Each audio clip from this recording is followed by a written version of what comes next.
Bank अधिकारी बनून 70 वर्ष शेतकऱ्याची 8 एकर शेती लाटली. अमरावतीत धक्कादायक फसवणूक. बँकेचे अधिकारी कर्मचारी असल्याची बतावणी करून एका 70 वर्षीय वृद्ध शेतकऱ्याच्या म्हातारपणाचा आणि अशिक्षितपणाचा गैरफायदा घेत त्यांनी तब्बल 8 एकर शेती स्वतःच्या नावावर करून फसवणूक केल्याचा धक्कादायक प्रकार गणोरी तालुका भातकुली येथे उघडकीस आला आहे. या प्रकरणी भातकुली पोलिसांनी गुरुवारी एकूण 6 आरोपींविरुद्ध फसवणुकीचा गुन्हा दाखल केला आहे. FIR नुसार गणोरी येथील रहिवासी असलेले 70 वर्षीय फिर्यादी नंदकिशोर रामप्रसाद शर्मा यांना घराची पुनर्बांधणी करायची होती. काही शेती बँकेकडे मॉर्गेज ठेवून त्या मोबदल्यात कर्ज घेण्याची त्यांची इच्छा होती. त्यामुळे त्यांनी एका ओळखीच्या एकाकडे विचारणा देखील केली.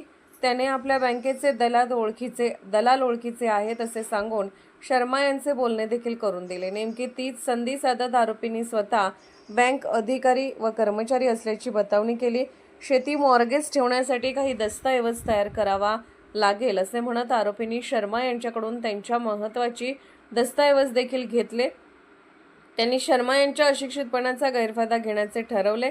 मात्र मॉर्गेजचे दस्तऐवज न बनवता आरोपींनी शर्मा यांच्या मालकीच्या मौजा गणोरी व शिपगाव येथील 8 एकर शेती परस्परच खरेदी करून घेतली.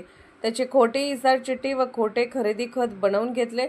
अशोक राधेश्याम जोशी वय 62, श्रीनिवास राजेंद्र जोशी दोन्ही राहणार नवी वस्ती बडनेरा, सारासिंह मनोहरसिंह चव्हाण राहणार अमरावती, वराह राजेंद्र जोशी, संतोष मिश्रा, अनिल चौधरी सर्व राहणार बडनेरा अशा 6 जणांनी मिळून हा कट रचला. आम्ही बँकेचे अधिकारी कर्मचारी आहोत असे भासवून या भामट्याने फिर्यादी शर्मा यांचा विश्वास संपादन केला. त्यानंतर त्यांची शेती कपटाने स्वतःच्या नावावर करून घेतली. फसवणूक झाल्याचे लक्षात आल्यानंतर नंदकिशोर शर्मा यांनी भातकुली ठाण्यात तक्रार अर्ज दिला होता. या अर्जाच्या चौकशी दरम्यान वृद्धाची फसगत झाल्याचे निष्पन्न झाले.